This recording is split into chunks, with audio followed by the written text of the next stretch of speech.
Alors, Bedrat Hashem, on est dans Parashat Beshalach. Et dans Parashat Beshalach, il se passe quelque chose qui est alors là complètement surnaturel, impossible et unique. À savoir qu'il va y avoir du pain qui descend, qui va pleuvoir. Ineni mamtir lachem. Je vais faire pleuvoir sur vous un pain des cieux. C'est ce qu'on appelle la manne. D'accord. Évidemment, il y a un long zohar là-dessus, et on va voir, nous, une petite partie de ce zohar. Mais avant, essayons de nous interroger sur cette notion.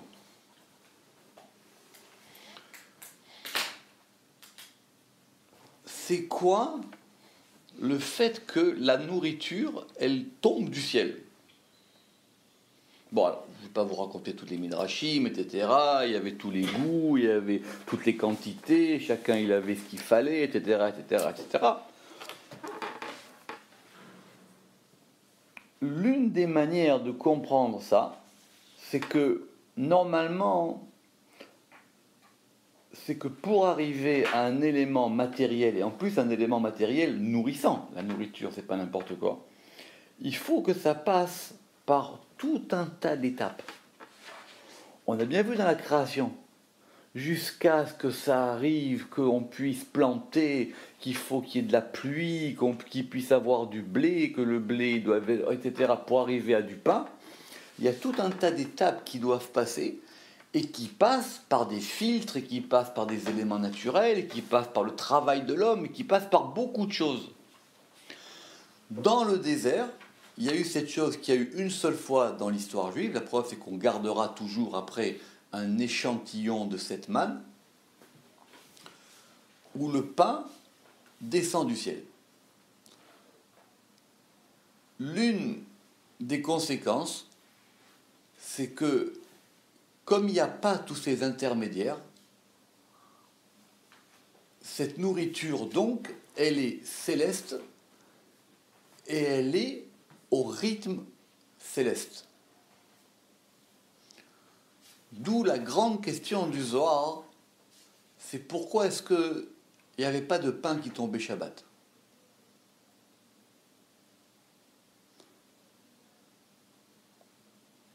Puisque si c'est un pain qui tombe du ciel, c'est-à-dire ça dépend pas de l'homme. L'homme, des fois, il mange, alors ça dépend ce que tu m'as payé, ce que tu m'as pas payé, et puis lundi, je vais faire des courses pour lundi, mardi, mercredi, donc si mardi, je gagne pas d'argent, c'est pas grave, mais j'ai eu lundi pour 3 jours, etc., etc. Ça dépend de tout un tas de rythme, ça, le fait que nous, on mange en bas. D'accord ? Des fois, il est ouvert, des fois, il n'est pas ouvert, des fois, je sors du congélateur. Tout ce qui peut faire que, effectivement, voilà, on mange tous les jours. Là, c'est directement en connexion avec l'en haut. Le Zohar, sur ça, il a une très très grande question. C'est le fait que savoir si c'est comme ça, pourquoi est-ce que Shabbat, c'était pas le jour où tombait le plus de manne ? Puisque Shabbat, c'est le jour le plus béni de la création. C'est le jour de la Beracha, il dira le Zohar. Que Dieu, il a béni le jour du Shabbat. Donc, s'il y a une bénédiction et qu'on voit rien, d'où la fameuse question de ces deux qui ont été chercher de la manne Shabbat. Vous savez qu'il y en a. Et là-bas, il y a aussi un verbe, qui est un verbe araméen, sha'at. Sha'at, ça veut dire qu'ils ont erré. Ils ont erré, et c'est ce qui donnera après planer. Ils ont erré. Ils voulaient savoir. Ils disaient, mais si ça tombe du ciel. Et en plus, la deuxième question, c'est que si ça tombe du ciel, on ne comprend pas le rythme. Ça veut dire c'était dimanche une part, lundi, mardi, mercredi, jeudi et vendredi 2 parts. Et pourquoi pas une fois par semaine ? Pourquoi est-ce qu'on ne l'a pas reçu par exemple le vendredi pour toute la semaine ? Etc. Donc c'est très complexe cette analyse de ce pain céleste, de ce pain qui tombe du ciel, qui s'appelle la manne. Donc le soir il va être très compliqué parce qu'il veut comprendre comment ça fonctionne, comment ça descend, pourquoi est-ce que chaque jour et d'où est-ce que ça vient cette manne, etc. Et puis effectivement la manne elle n'arrive pas comme ça non plus, elle aussi elle passe par des étapes, etc. Donc l'un des textes qui parle de ça, c'est le texte qu'on va voir aujourd'hui. Alors, dans le découpage, on vous a sauté les premières lignes, et c'est les lignes qui sont juste avant ça, et c'est un peu dommage. Ça commence par ce fameux psaume du roi David qui est le psaume des profondeurs. Mima makim karaticha Hashem, depuis les profondeurs, je t'ai appelé Yudke Vavke. Et effectivement, tout le monde se pose la question de savoir c'est quoi cette notion de profondeur. Pour quelque chose qui est peut-être propre aux Français, nous, quand on dit profond, on a l'impression que c'est en dessous, que c'est une profondeur du dessous. Mais le Zohar, il va entendre que c'est une profondeur du dessus.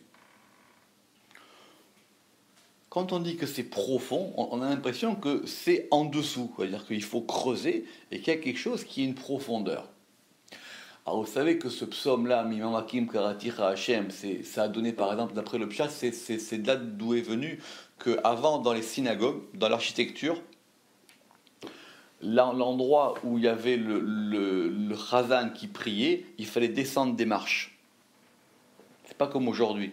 Aujourd'hui, on a des synagogues, et puis celui qui prie, en général, il est au milieu, d'accord ? Mais normalement, à l'origine, il fallait descendre. On faisait des marches, et celui qui priait, il était plus bas que les autres. À cause de ce psaume-là. C'est ça que des profondeurs. Mimam Hakim Karaticha Hashem. Et on veut comprendre cette notion de profondeur. Évidemment, comme toutes ces notions, c'est pas simplement un mot, c'est presque un concept, cette notion de profondeur. Et d'où est-ce que ça vient ? Ça vient du Sefer HaYetzira. Parce que dans le Sefer HaYetzira, il y a une Mishnah connue qui s'appelle la Mishnah des profondeurs.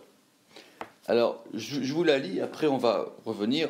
Bon, c'est une Mishnah très compliquée, comme toutes les Mishnayot du Sefer HaYetzira. Là-bas, il y a écrit Esser Sefirot Blima, il y a 10 Sefirot. Alors, Blima, sans ma, sans quodité ou sans cuidité. Ça veut dire que ce sont 10 séphirotes, on peut les compter, mais on ne peut pas atteindre leur essence ou leur substance. Midatan et Ser, leurs mesures, elles sont 10, mais elles n'ont pas de fin. C'est-à-dire que d'un côté, on peut les compter, mais d'un autre côté, elles sont infinies. Bon, ça, c'est le leitmotiv de toutes les Mishnayot, donc qu'on retrouve, qui revient. Mais là, notre Mishnah particulièrement, elle dit Omek Reshit, il y a une profondeur du commencement, Ve Omek Acharit, et une profondeur de l'après. Il n'y a pas marqué de la fin. Omek Tov, une profondeur du bien. Ve Omek Ra, et une profondeur du mal. Omek Rum, une profondeur de la hauteur. Ve Omek Tachat, et une profondeur du dessous. Omek Mizrach, une profondeur de l'est. Ve Omek Ma'arav, et une profondeur de l'ouest. Omek Tzafon, une profondeur du nord. Et une profondeur vers Omek Darom et une profondeur du sud. Si vous les comptez, ça fait 1, 2, 3, 4, 5, 6, 7, 8, 9, 10. Il y a 10 profondeurs. D'accord ? Ça veut dire quoi ces profondeurs ? C'est très compliqué, chacun essaie de savoir. Ceux qui vont d'après les sphirotes, ils essaient de comprendre c'est quoi, c'est à quelle sphirote ça a abouti. Mais l'idée qu'on va garder pour aujourd'hui, c'est qu'il y a du profond partout. Il y a un profond du haut et il y a un profond du bas. D'accord ? Alors, donc, qu'est-ce qui a pris au roi David de dire que Mimama Kim Karaticha Hashem, je t'appelle depuis les profondeurs ? D'après le pshat de Kerachi que j'ai ramené, d'après le pshat, ça veut dire de ce qui est profond, ça veut dire depuis la profondeur de mon malheur, depuis la profondeur de ma souffrance, je t'ai appelé. C'est-à-dire, j'ai été puisé dans le plus profond de ma souffrance pour pouvoir t'appeler. Achitana, ainsi on a enseigné, Kolman dimitzale tseluta kabemalka kadisha, tout celui qui prie sa prière devant le roi saint, ba'elemi ba'e baote, il doit demander sa demande, ou l'etsala est prier, mi'imka deliba, depuis la profondeur du cœur. Donc ça, ce n'était pas dans le psaume. C'est le premier élément que le Zohar rajoute. Il y a une profondeur dans le cœur. Il faut aller chercher au plus profond du cœur cette chose-là. Si le Zohar dit, pour celui qui veut prier sa prière et qui veut demander. Parce qu'il y a deux choses, il y a le fait de prier et le fait de demander. Prier, c'est pas toujours demander. On peut demander sans prier et on peut demander sans prier et on peut prier sans demander. D'accord ? Prier, d'après le Zohar, c'est pas toujours demander et je veux ci et je veux ça. Mais il y a les deux notions. Pourquoi ? Begin de ishtekach libe shalim bekucha berichu. Pour que son cœur se trouve complet ou parfait avec le Saint béni soit-il, veichaven liba urauta, et il oriente cœur et volonté. Alors donc c'est impossible à comprendre ça, parce que le Zohar a l'impression qu'il nous dit des choses contradictoires. D'un côté il dit que, je répète, celui qui veut prier ou celui qui veut demander, et les deux, il faut qu'il atteigne un degré qui s'appelle la profondeur. Premier élément, on appelle ça ici la profondeur du cœur. Nous, on aurait tendance à penser que c'est de l'émotion, qu'il faut aller chercher au fond de l'émotion. Et c'est vrai que le Talmud le dit. Le Talmud dit que celui qui prie en pleurant, c'est incomparable, parce que toutes les portes, c'est marqué même dans le Zohar, toutes les portes de la prière, elles ont été fermées, sauf la porte des pleurs. Parce que celui qui pleure, il atteint en lui des choses plus profondes, quoi. Il va prier avec ses émotions. Il ne va pas simplement prier de façon mécanique. Mais ici, quand on lit bien, qu'est-ce qu'on gagne de cette profondeur du cœur ? Begin de ishtekach libe shalim bekucha berechu. Pour que son cœur se trouve complet avec le Saint béni soit-il. Bon, ça veut dire qu'il est en adhésion du cœur. Ça encore, on suit. Mais il y a marqué veichaven liba vereuta, et qu'il oriente le cœur et la volonté. Donc, cette recherche de la profondeur, c'est une recherche précise. Elle n'est pas liée aux émotions. C'est-à-dire que c'est une manière d'orienter. Et le Ramak dit, parce que si on fait ça, on est capable d'atteindre dans ces profondeurs-là les profondeurs des sphirotes. Autrement dit, c'est un lieu de connexion. On cherche un lieu de connexion. Et quand on a trouvé ce lieu de connexion, alors à ce moment-là, la prière, elle est dirigée. C'est ça le veikaven. Et on va diriger son cœur et sa volonté. Et cette chose-là, elle se trouve dans un degré qui s'appelle la profondeur. Ok. Le Zohar, il dit, attendez, mais calmez-vous. De quoi on parle alors ? De la volonté ? De la profondeur ou du cœur ? Ou mi amar David Achi, et alors, ou mi amar David Achi, ça veut dire quoi ? Alors, mais si David, il a dit ça, Ve'active, il est écrit, on aurait pu le dire ça simplement, Bechol ibi derashticha. De tout mon cœur, je t'ai demandé. C'est pas shoot. Si tu me dis que c'est le cœur, alors le roi David, il a déjà dit aussi, je te demande de tout mon cœur. Et j'ai pas besoin de cette notion de profondeur. Tu me dis que c'est le cœur, alors dis-moi que c'est le cœur. Tu me dis maintenant c'est la profondeur, elle est liée au cœur.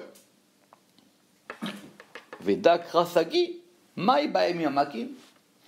Donc il y a un degré du cœur, et ce degré, il serait suffisant. Pourquoi est-ce que j'ai besoin de rajouter une autre dimension qui s'appelle la profondeur ? C'est très subtil. Soit l'un, soit l'autre. Soit c'est la profondeur, soit c'est le cœur. Alors, et là, donc il va falloir qu'on réfléchisse maintenant. Achitana. Kol barnage debae baoute kamemalka. Tout homme qui demande sa demande devant le roi. Alors, bae. Bae, ça veut dire il doit. Les chavna, on a déjà parlé de ça. La kavana, c'est pas une intention. La kavana, c'est un kivun, c'est qu'il doit diriger. Il doit diriger da'ata, la connaissance, le cœur et la volonté. Ba'e, les chavna, da'ata, liba ou reuta. Liba, c'est entre parenthèses, ça veut dire que c'est pas dans toutes les versions. mais ikara d'école ikarin, du principe de tous les principes, ou le amshacha birchaan me imka debera, et attirer, pour attirer les bénédictions de la profondeur du puits, de tout, begin de yangin birkaan mi babua dekula, pour qu'il attire bénédiction de la source de tout. Alors là, évidemment, on est dans le Zohar. Alors on va dire qu'il y a un puits. On va dire qu'il y a un puits. Et un puits, c'est un BR. Il y a une différence entre un BR et un bord. Il y a beaucoup de Zohar qui parlent de ça. Un bord, c'est une fosse. Ça veut dire que c'est vide, il n'y a rien. C'est sec. Et un puits, il y a de l'eau. Et quand on veut attirer sur nous une bénédiction, il faut qu'on puisse trouver le chemin de ce puits. Et de la même manière qu'il y a un puits en bas, il y a un puits en haut. Puisqu'ici, vous voyez bien que dans le texte, c'est qu'on attire de ce puits. Donc il doit orienter la connaissance et la volonté. Donc il y a une date, il y a une connaissance. Il faut connaître ce puits. Il faut connaître ce chemin. La volonté, c'est dans le sens aussi de l'agrément.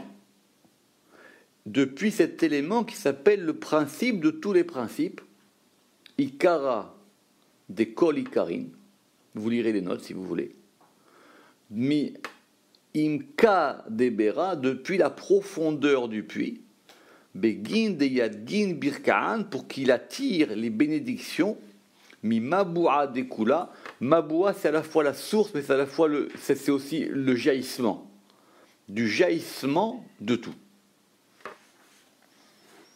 En gros, c'est qu'il faut trouver le chemin du cœur de la matrice. C'est pour ça que le Rama qui dit que BR c'est Bina.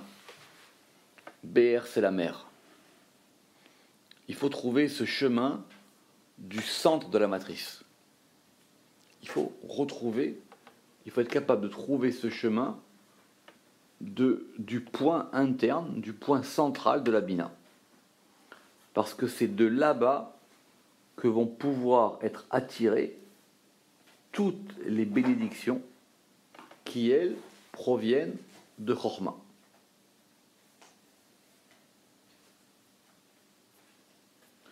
Vous comprenez maintenant pourquoi le Zohar il nous ramène ça à propos de la manne. Parce qu'il veut expliquer comment ça se passe, le fait que les choses, elles descendent en bas. Alors, dans la manne, c'est direct. Pour nous, c'est indirect.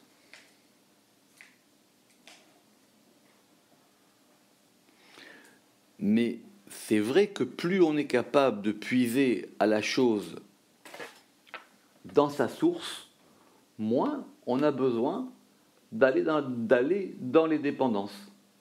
C'est pour ça que le Zohar il dira que ceux qui ont été chercher de la manne Shabbat, ils n'étaient pas croyants. Parce que celui qui est vraiment lié à la Emouna, alors lui, il sait que ça vient d'un endroit. Et de cet endroit, il n'a pas besoin de s'inquiéter après du reste. Il sait où aller le chercher. Ça ne veut pas dire que ça marche pour tout.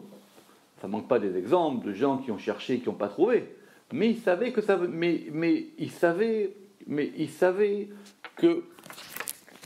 il savait que ça venait de là-bas. D'accord ? Alors la question, c'est pourquoi c'est au pluriel ? Parce que le Zohar, il parle au singulier. Il dit qu'il y a un degré qui s'appelle le degré de la profondeur. Alors pourquoi est-ce qu'il a dit au pluriel ? Mima makim karatira. Depuis les profondeurs. Vous savez que après, on va attribuer ce psaume aux 10 jours qui séparent Rosh Hashanah de Kippour. Et on lit ce psaume-là, qui est le psaume 130, pendant ces 10 jours-là, avec la Mishnah du Sefer Yetzirah. Parce que chacun des jours qui séparent Rosh Hashanah de Kippour, ils correspondent à une de ces 10 profondeurs dont on a parlé.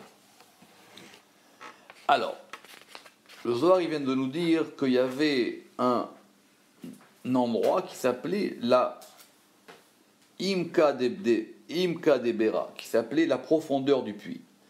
et que de cet endroit qui s'appelle la profondeur du puits, on peut attirer, mais attirer dans le sens de faire descendre, comme quand j'attire, on peut attirer des bénédictions d'un endroit qui s'appelle Mabou'a Dekhula, qui s'appelle la source de tout. Alors, ou, donc c'est quoi cet endroit qui s'appelle la source de tout? A ou atar denafik miné. C'est ce lieu ou cet endroit qui en sort, veishtakar miné, et se trouve de lui, à ou nahar, ce fleuve, dirtiv, parce qu'il est écrit, venahar yotse me'eden. Et il y a un fleuve qui sort de Éden. C'est-à-dire, ce fameux fleuve, vous connaissez ce que dit la Torah dans Bereshit, c'est connu, il y a un fleuve qui sort de Éden, les Ashkot et Tagan, pour irriguer le jardin. Donc on a un degré qui s'appelle Éden, il y a un fleuve, et ce fleuve après, il va se subdiviser en 4. Donc c'est-à-dire, c'était le seul tracé d'irrigation qui provient de l'en haut vers l'en bas. Après, ça va se diviser. Mais quand on veut prier, il faut essayer de trouver trouver cette direction. Et donc, ce qu'on a appelé ici la source de tout, c'est le fleuve dont proviennent toutes les eaux. C'est l'irrigation de tout. Et ça, c'est lié au degré qui s'appelle le tal, qui s'appelle la rosée, d'où va provenir la manne. Parce que la manne, elle venait avec la rosée. Urtiv, et il est écrit, Nahar Pelagav Yismechu Ir Elohim. Le fleuve, un fleuve, Pelagav, ce sont ses divisions, ses ruisseaux. Yismechu Ir Elohim, ils réjouiront la ville de Elohim. Pourquoi est-ce qu'il a ramené les deux versets? Parce que le premier verset, il indique la direction, Venahar Yotse Me'eden, l'origine, et le deuxième verset, il indique que ce fleuve, il va avoir beaucoup de ruisseaux, beaucoup de ramifications. Donc le roi David, il cherchait tous ces ruisseaux qui allaient ramener à un élément qui s'appelle le Homek, qui s'appelle cette profondeur-là. Et quand ce fleuve y descend, ces ruisseaux, ils vont réjouir Ir Elohim, vous pourrez lire la note du Ramak, c'est le degré qui s'appelle la Malchut. Veda ikre mima'amakim.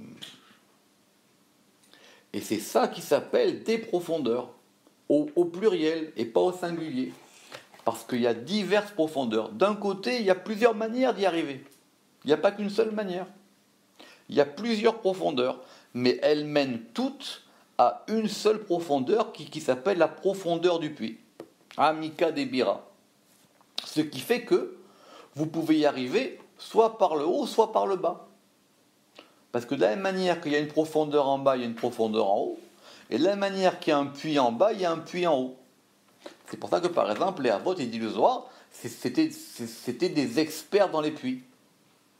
Abraham, Yitzhak, Yaakov, et même Moshe, puisque même vous savez que tous, ils ont, enfin en tout cas, Yaakov, même Eliezer et même Moshe, ils ont trouvé leur femme auprès d'un puits.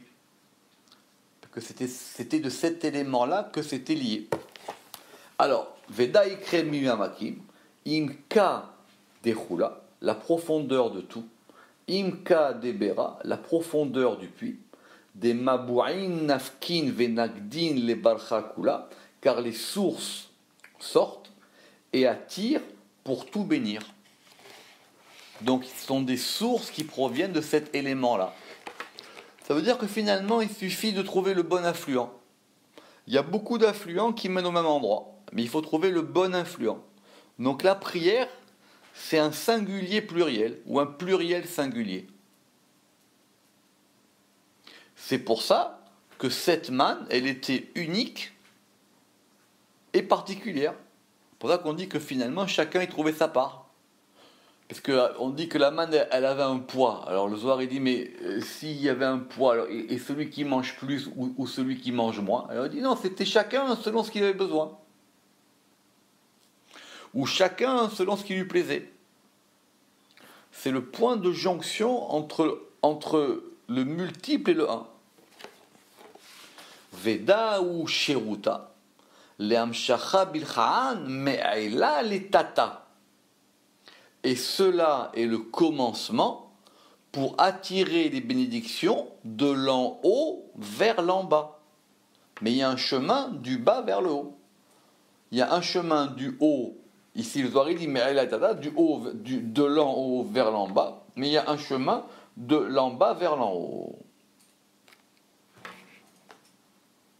Donc eux, ils mangeaient ce pain qui était directement lié à ce degré-là.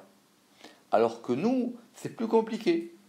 Il faut que ça passe par un tel qui va vous donner un travail, et que ce travail-là, il va vous donner un salaire, et qu'avec ce salaire, vous allez chez le boulanger, qui lui a acheté la farine chez un, qui a fait acheter le four chez l'autre, et qui va amener le pain, etc., jusqu'à ce qu'il arrive chez vous. Ça, c'était le premier avis. Rabbi Chizkia Amar. Amar Rabbi Chizkia. Kad, lorsque, ou quand. Atika setimaha dechol setimin. Quand l'ancien, caché de tous les cachets. Donc ça veut dire qu'il y a un degré encore plus haut apparemment, qui est le degré le plus enfoui. Ba'e les amna bilcha'an le almin. Il veut inviter des bénédictions dans les mondes, pour les mondes. Ashre kola, il irrigue tout. Ve'achlil kula, et il totalise tout. Be'ay amika ila, dans cette profondeur supérieure. Et là, le Zohar nous le dit, il y a donc une profondeur d'en haut. Be'ay amika ila, dans cette profondeur supérieure. Ça veut dire que cette profondeur-là, c'est même pas l'origine de tout. C'est le lieu par lequel ça va se dévoiler pour descendre en bas. Et il y a un degré encore au-dessus. Ou me'acha sha'iv, et de ici il puise, sho'ev, ve'it negid bera de nahalin ou mabouin, et il tire le puits, des nahalin ou mabouin itnagdu mine, dont les fleuves et les sources sont tirés de lui, ou mitchakian mine kulu, et tous s'abreuvent de lui. Et tous les degrés, il tire de lui. Alors, ça veut dire qu'il y a un degré qui est dévoilé et un degré qui est voilé. C'est pour ça que ce que nous, on va appeler le mazal, vous savez que mazal, littéralement, ça veut dire ce qui coule. Mazal, ça vient de nozel. Mazal, c'est-à-dire l'écoulement. Mais l'écoulement, on ne sait pas d'où il vient.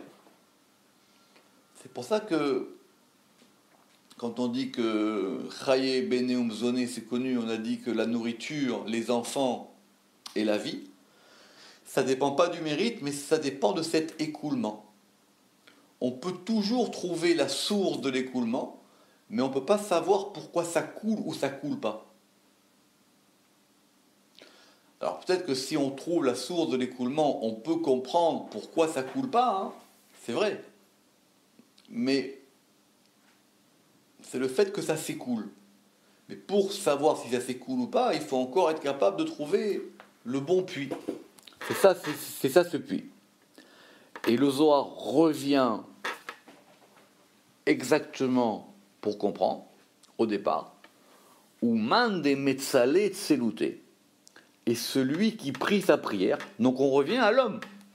On était parti maintenant dans les mondes supérieurs pour comprendre qu'on a un puits supérieur dont tout provient et ça coule et ça dirige et après ça se subdivise.